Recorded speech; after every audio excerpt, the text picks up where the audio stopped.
दोस्तों, क्या आपने कभी एलियंस के बारे में सुना है? एलियंस कौन होते हैं, कैसे दिखते हैं, कहाँ रहते हैं? क्या एलियंस पृथ्वी पर चक्कर काट रहे हैं? यूएफओ विदेशों में ही ज़्यादा क्यों दिखाई देते हैं? अगर ऐसे ही सवाल आपके दिमाग में आ रहे हैं तो परेशान मत होइए, क्योंकि हम आपको बताने जा रहे हैं इन सभी सवालों के जवाब आसान भाषा में। दोस्तों, आदिकाल से ही इस धरती पर रहने वाले लोगों की दिलचस्पी हमेशा ये जानने में लगी रही है कि इस पृथ्वी के अलावा क्या कोई और दूसरा ग्रह भी है जहाँ पर जीव रहते होंगे। दूसरे ग्रहों पर जीवन की तलाश विज्ञान के लिए बेहद चुनौती भरा काम रहा है और हो सकता है कि यही काम दूसरे ग्रहों के वैज्ञानिक भी करते हों। ऐसे में वे अपने किसी यान द्वारा धरती पर आ जाते हों तो इसमें कोई आश्चर्य की बात नहीं है। हम भी तो चांद और मंगल ग्रह पर पहुंच गए हैं, हमने शनि पर भी एक यान भेज दिया है। अब किसी न किसी दिन मानव भी उन यानों में बैठकर जाने की हिम्मत करेंगे। दोस्तों, वैज्ञानिक कहते हैं कि जब हमारी गैलेक्सी में ही धरती जैसे लाखों ग्रह होंगे तो निश्चित ही उनमें से कुछ पर जीवन अवश्य ही होगा। वहाँ पर भी मनुष्य और पशु पक्षी जैसे ही प्राणी रहते होंगे। हो सकता है कि उनमें से कुछ हमारी सोच से कमजोर हो और कुछ मनुष्य जाति से कई गुना बुद्धिमान और टेक्नोलॉजी में संपन्न हो।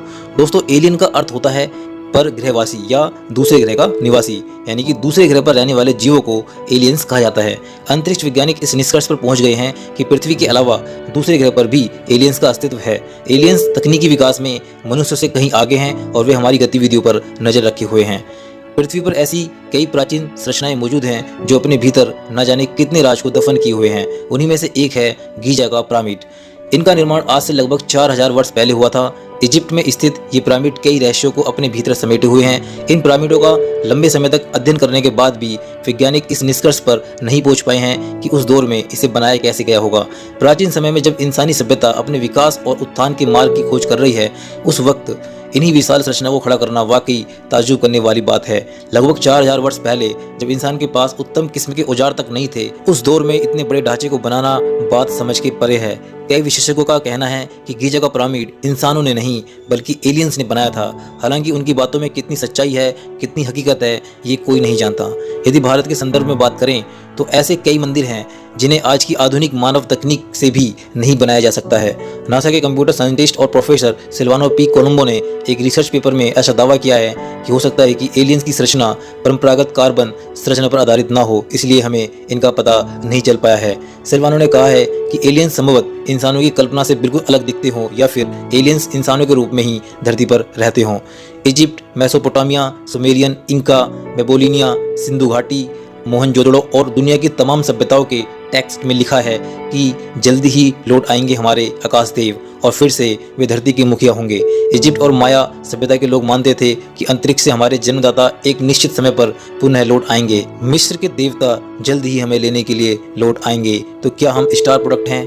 और क्या इसलिए गीजावासी मरने के बाद खुद को मम्मीकरण इसलिए करते थे कि उनका आकाश देव उन्हें अंतरिक्ष में ले जाकर उन्हें फिर से जीवित कर देगा? विश्व भर के वैज्ञानिक मानते हैं कि धरती पर कुछ जगहों पर छुपकर रहते हैं दूसरे ग्रह के लोग। उन जगहों में से एक है हिमालय और दूसरा है समुद्री सुरंगें और गुफाएं, और तीसरी जगह हो सकती है वे जंगल जहां मनुष्य कभी नहीं जाता। अंत में चौथी जगह यह है कि वे हमारे बीच में ही रहते होंगे मनुष्य की तरह।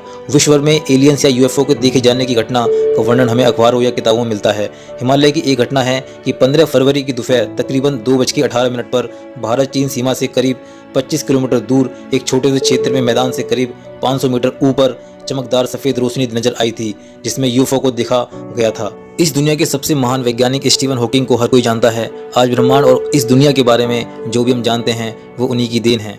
उन्होंने ही धरती के अलावा इस अनंत ब्रह्मांड में बाहरी जीवन के होने की कल्पना की थी और इसकी थ्योरी बनाई थी।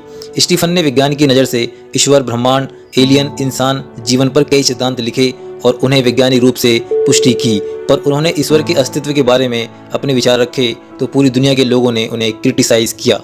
उन्होंने ईश्वर के अस्तित्व पर सवाल उठाते हुए कहा कि गुरुत्वाकर्षण वो नियम है जिसकी वजह से ब्रह्मांड अपने आप को शून्य से एक बार फिर से शुरू कर सकता है और ऐसा करेगा भी। ये इस दुनिया का बार बार विनाश हुआ है और इसमें बार बार जीवन की उत्पत्ति हुई है और यह सिलसिला चलता ही रहेगा। ये अचानक से होने वाली खगोलीय घटनाएं हमारे अस्तित्व के लिए जिम्मेदार हैं। ऐसे में ब्रह्मांड को चलाने के लिए ईश्वर की जरूरत नहीं है। हॉकिंग्स ने अपने एक famous lecture life in the universe पर एलियन के बीच इंसानों की मुलाकात पर अपने विचार रखे थे। उन्होंने कहा था, अगर पृथ्वी पर जीवन के पैदा होने का समय सही है तो ब्रह्मांड में ऐसे तमाम तारे होने चाहिए जहां पर जीवन होगा। इनमें से तारामंडल धरती के बनने से 5 बिलियन साल पहले पैदा हो चुके होंगे। स्टीफन ने इंसानों को चेताते हुए कहा था कि इंसानों को अपना वजूद बचाने के लिए अगले 100 सालों में उन्हें इस दुनिया को छोड़कर किसी और प्लेनेट पर बसने की तैयारी कर लेनी चाहिए। उनका मानना था कि 100 साल बाद पृथ्वी रहने लायक ग्रह नहीं बचेगा। पिछले साल जनवरी में एक खबर आई थी कि यूएफओ का देखा जाना इंटरनेशनल स्पेस स्टेशन के आसपास बढ़ गया है। दूसरी ओर ये भी गौर करने वाली बात है कि यूएफओ का दिखना उन जगहों पर ज़्यादा है जहां परमाणु परीक्षण होते रहते हैं, जैसे कि जापान, अमेरिका या फिर चीन। ऐसा माना जाता है कि हम जो परमाणु परीक्षण करते हैं वो कहीं ना कहीं एलियंस को अपनी तकनीकी और मशीनी जीवन शैली से मिलती जुलती लगती हो सकता है, इसलिए वो यहाँ पर चक्कर काटने आते हैं। तो दोस्तों, ये वीडियो कैसी लगी हमें कमेंट करके बताइए, और अगर आपको ये वीडियो अच्छी लगी है तो please like and subscribe this channel.